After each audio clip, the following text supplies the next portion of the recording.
Hi guys, we're back. As you can see, we've changed our clothes, so between these videos there's normally a day or two that's elapsing between. It's not just that we've run off, come back and changed our clothes, so we're going to rip straight into it. And we've got a bit of news that Catherine and I are writing a book based on her idea. I'm not going to say anything about it, but it's a really cool idea. We don't know when it's going to be released, though. No, it's probably not going to take me the 10 years it took me to write the Amiga Children, because I've already learnt how to actually write a book. So let's rip straight on. We're into chapter 3, What's Beyond. We're introducing a new character. The Harbinger stood before a large, partially open granite door, lost in thought. He wondered how many years he'd been coming to check the room. 20, maybe, or had it been 30? The exact number eluded him. As tar-black darkness stared back at him from the room, he sensed something wrong. An unnatural dull glow should have emanated from it, a sure sign the objects he guarded all these years lay active. Like a man staring far out to sea, he scanned deep into the darkness and squinted, scratching his head, confused, until he realised that the darkness was the answer. Either the objects had disappeared, or worse, those that had last used them had died. He stepped into the room and groped for the objects. He ran his hands over them, counting all 14, and breathed a sigh of relief. Back to Lexington. Lexington paced back and forth. She had heard the gunshot over 20 minutes ago, yet no one had returned. She pulled out a notebook, opened it and wrote, Why? Then wrote, Why us? She sat on the lid of her foxhole and waited. Yes, I know I should be in the foxhole, she said to herself. But I think better out here. I think your mum wanted you to work it out for yourself, her inner thoughts replied. But she's not here, so help me work out what's going on. You haven't told the others about me yet. Mum told me not to. Said the others would understand later. Are you ashamed of me? Don't be absurd. You are me. Then tell the others. At the right time. The time is now. The time is to work it out and what's going on. Melaleuca knows something I want to work out before she gets back. Fancy. Melaleuca gets it right every time, and you have to think.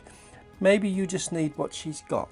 You were supposed to help me solve things. That's how Mum said you came to exist. My birth? How does it go again? Like, you can play later. Time to work.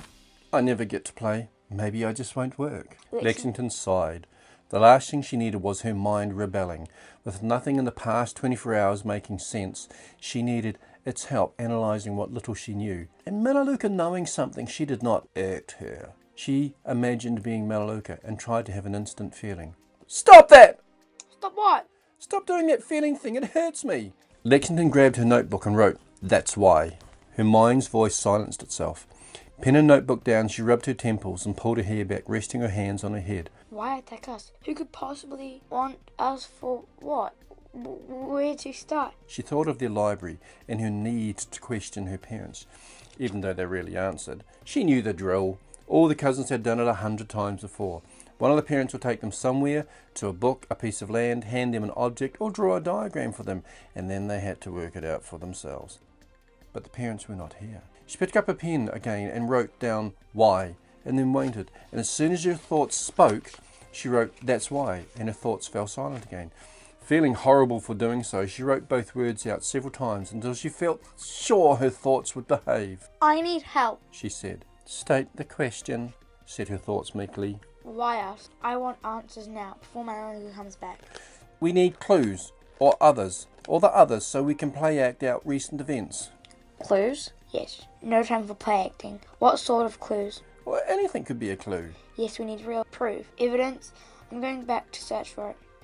She wrote, That's why, in a hurry, and stood to leave. Though far-off noises alerted her to approaching people chatting with excited panic, she fell to the ground and threw her camouflage net over top of her. Melaleuca burst into clearing, followed by Ari and Quixote and then Argus. Why is she hiding? Lexington, get up! All of us grab our packs. A perplexed Lexington rose up out of her net and faced off with Melaleuca. What's going on and who's this? Melaleuca lifted the lid to her foxhole. No time! She glanced back over her shoulder and took in Lexington's stance and sighed. Ari, pack her things. Ari jumped into Lexington's foxhole and started stuffing her gear into her pack. He says he is here to save us, Ari said, pointing at Argus. And Melaleuca heard his softness for Lexington. He popped his head up and cast an evil eye at Argus. We don't have a choice. There are hundreds of men crossing the valley as we speak, heading this way. Men? Why? Save us from what? Where are we going? Melaleuca climbed out of her foxhole and pulled her pack behind her and scanned the scene. Surprised, she saw Quixote with his pack on his back, ready. Ari lifted Lexington's pack out of her foxhole, while Lexington held her ground with an expression on her face that told Melaleuca she would not move until she had all answers. We can talk as we run, Melaleuca said. Have you told them what you were told last night? On the way, Melaleuca said. She pulled her pack onto her back and walked to the other side of the clearing. Though out of the corner of her eye, she caught Lexington lifting her pen to her notebook and approaching Argus. Where are you taking us? Lexington demanded of Argus.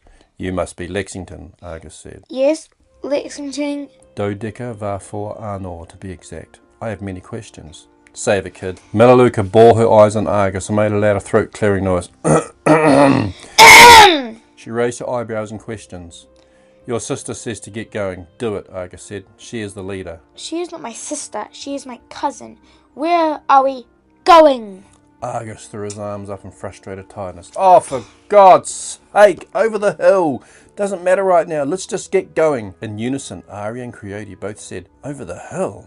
The adventure and the clown, Melaleuca said, sensing a new excitement growing inside them, though she knew this information would slow Lexington down. Over the hill? Lexington said and swiveled her head to Melaleuca. But this does not make sense. If the men are after our parent, then why are they heading towards us? I don't know, Lexington. That's right. This is not a decision. It is a question too. Thinking and working out is needed. Whatever attitude Lexington hid in her words, Melaleuca had never heard it before. It had a hint of a challenge and an undertone of jealousy. What is bothering you? Melaleuca said. A demure, foolish expression crossed Lexington's face. You dismissed what I told you before, and you are doing it again. Enough, Argus said in a weak voice. You're pissing me off. I'm tired, cranky, and losing patience, and it feels like ravenous wolves are eating me. And he snarled at them. My head hurts. They're not after you. Then what? What then? I don't know. An object of sorts. What object? She wrote in her notebook. You want to stay here and die? Just get moving. Melaleuca narrowed her eyes and shot an ungrateful look at Argus. What object? Melaleuca said. Argus hung his head and shook it, muttering low words, and then pulled himself as upright as his tired frame would allow. Stay here and die then. He started walking off uphill. He's right. No time to waste. Follow him. Now, said Melaleuca in a most commanding tone, with her eyes dared Lexington to ask more questions. But we are leaving clues behind, said Lexington. Move, Lexington! So, if you don't want to hear the discussion, switch off now and go to the next video.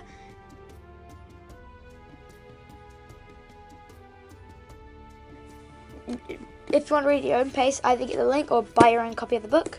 So you can buy a paperback from Amazon, or you can get a free ebook copy by just going to the link below. So Argus has found them, and Lexington has an inner voice that she talks to in her head. Yeah, but they like seem a separate to personality. sort of disagree with each other, and when she says all right, that's why the voice shuts up.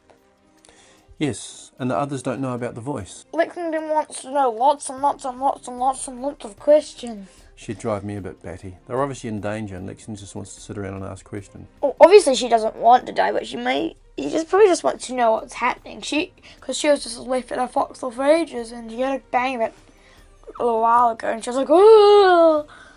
Well, I think my gut feeling is, and I'm the writer, is that Quixote's probably going to go and do something stupid soon. Yeah. Well, right. Is that us? Yep. Okay. Ciao. Ciao. See you in the next video. Ciao.